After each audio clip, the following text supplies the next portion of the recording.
Hallo und herzlich willkommen zu der Serie Nachfolge. So stark, dass du dich dafür interessierst, Jesus nachzufolgen. In diesem Clip erfährst du mehr über die Bedeutung des Abendmahls. Viel Vergnügen! Bedeutung vom Abendmahl und von Anbetung. Stell dir mal vor, du hättest noch eine einzige Mahlzeit, ein einziges Abendessen. Mit wem würdest du es verbringen? Wo Jesus das letzte Mal das Passafest gefeiert hat, hat sich ihm auch die gleiche Frage gestellt. Und Jesus hat das Essen mit seinen Jüngern, mit seinen Nachfolgern verbracht. Er weiß, dass der Tod unmittelbar bevorsteht und er sagt seinen Nachfolgern in Lukas 22,15: Ich habe mich sehr danach gesehnt, dieses Passamahl mit euch zu genießen, bevor ich leiden muss. Jesus hat die Gemeinschaft mit seinen Jüngern so sehr geliebt. Es ist nicht einfach eine theoretische Gemeinschaft gewesen, sondern es ist eine Gemeinschaft gewesen, die sich anfassen lassen. Sie haben einander gesehen, sie haben miteinander gegessen. Jesus hat ihnen die Füße gewaschen. Johannes hat sich an Jesus angelehnt. Manchmal ist es so, dass wir uns als seine Nachfolger auch wünschen würden, dass unsere Gemeinschaft mit Gott sich ebenfalls anfassen lassen oder dass wir ihn sehen könnten. So gern würden wir die Gemeinschaft mit ihm nicht nur im Geist, sondern auch mit unseren 5 Sinnen wahrnehmen. Und ich glaube, genau darum hat Jesus die Handlung vom Abendmahl uns weitergegeben. Er hat uns das Brot und den Traubensaft bzw. Wein als Element zur Verfügung gestellt, wo seine Gegenwart repräsentiert. Wir lesen das im Lukas 22, Vers 19. Dort heisst es: Da nahm Jesus ein Fladenbrot, dankte Gott dafür, brach es in Stücke und gab es seinen Jüngern mit den Worten: Das ist mein Leib, der für euch hingegeben wird. Nehmt und esst, tut dies zur Erinnerung an mich. Also durch das Abendmahl können wir die Gegenwart von Jesus durch unsere 5 Sinne wahrnehmen und feiern. Die Bedeutung geht aber noch tiefer. Sie ist hier anhand von dem Matzenbrot, einem ungesäuerten Brotfladen, kann man sich sehr gut vorstellen, wie der Körper von Jesus durchlöchert worden ist und zerschunden worden ist. So wie es uns auch beschrieben wird in Jesaja 53, Vers 5. Dort heisst es: Doch man hat ihn durchbohrt wegen unserer Schuld, ihn wegen unserer Sünden gequält. Für unseren Frieden ertrug er den Schmerz und durch seine Striemen sind wir geheilt. Wenn wir also mit den Fingern über das Brot fahren, dann können wir etwas davon nachempfinden, von dem, was Jesus gelitten hat. Und wenn wir es dann essen, so können wir es im Bewusstsein essen: Ich empfange jetzt Gottes Vergebung und ich empfange Gottes Heilung an Körper, Seele und Geist. Das, was Jesus am Kreuz für mich errungen hat. Als nächstes können wir den Kelch nehmen, mit Traubensaft oder eben Wein. Er leuchtet so intensiv rot und hat folgende Bedeutung. Lukas 22, 20.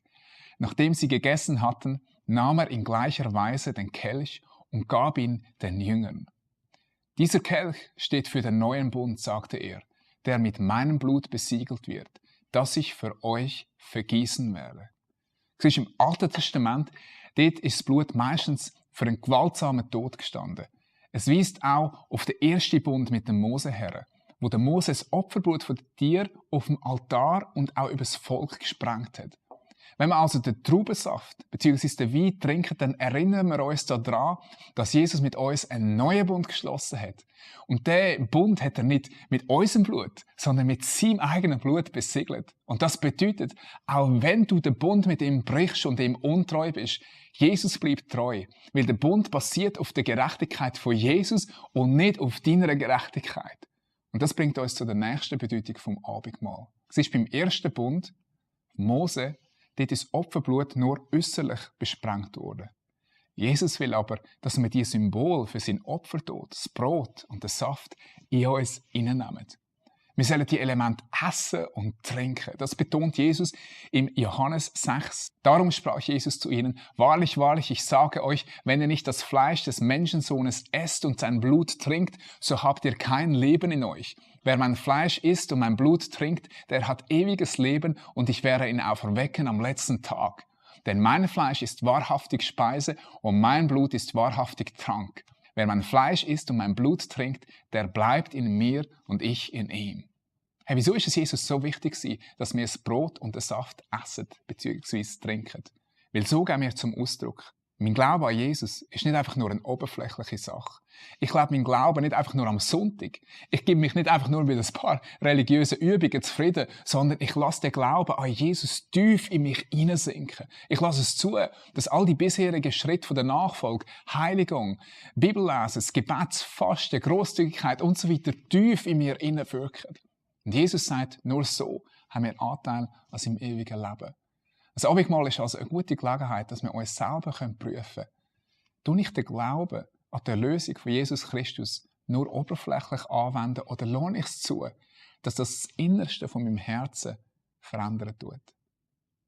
Das Abendmahl gibt auch Anlass dazu, dass wir unsere Beziehung mit anderen Glaubensgeschwistern überprüfen. Der Paulus beschreibt das in 1. Korinther Kapitel 11, Vers 28. Jeder prüfe sich also selbst, bevor er vom Brot isst und aus dem Kelch trinkt. Es darf nicht sein, dass wir das Abendmahl einnehmen und es gleichzeitig spaltige Streit oder Verachtung unter uns gibt.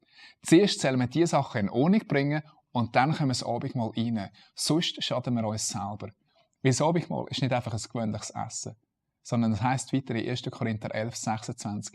Denn so oft ihr dieses Brot esst und diesen Kelch trinkt, verkündigt ihr den Tod des Herrn, bis er kommt.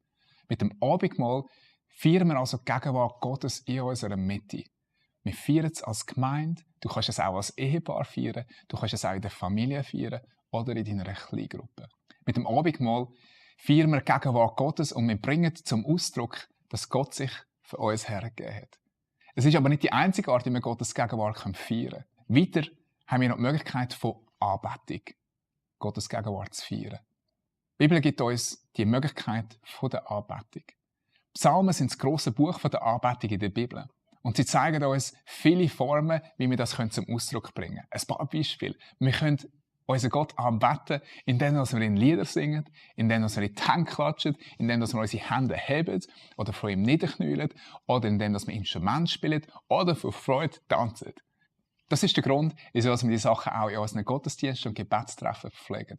Ich ermutige dich, fang an, dich in diesen Sachen zu üben und du wirst sehen, wie deine Anbetung stärker und tiefer werden wird.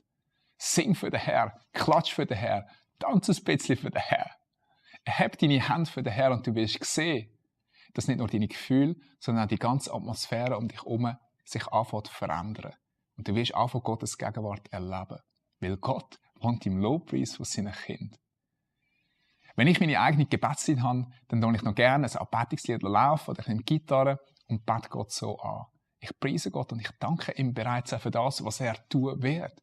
Und so bringe ich mich selber in die Position, dass ich Sachen, wofür ich im Glauben gebetet habe, kann in Empfang nehmen. Weil weisst, Anbetung verändert in erster Linie nicht Gott, sondern sie verändert mich selber.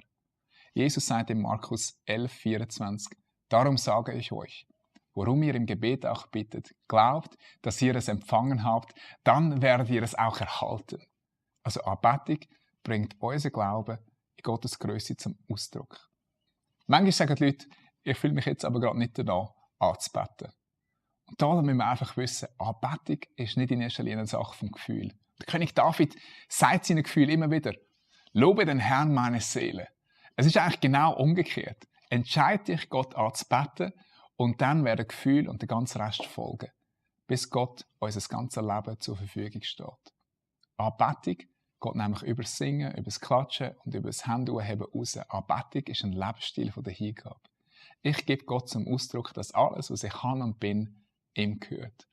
Und darum ist es auch so wichtig, dass wir in unseren Gottesdiensten die Anbetung aktiv pflegen. Ich ermutige dich, das nächste Mal nicht zuerst auf deine Gefühle zu warten, sondern einfach im Glauben aufzustehen, um mitzumachen und den Herrn anzubeten.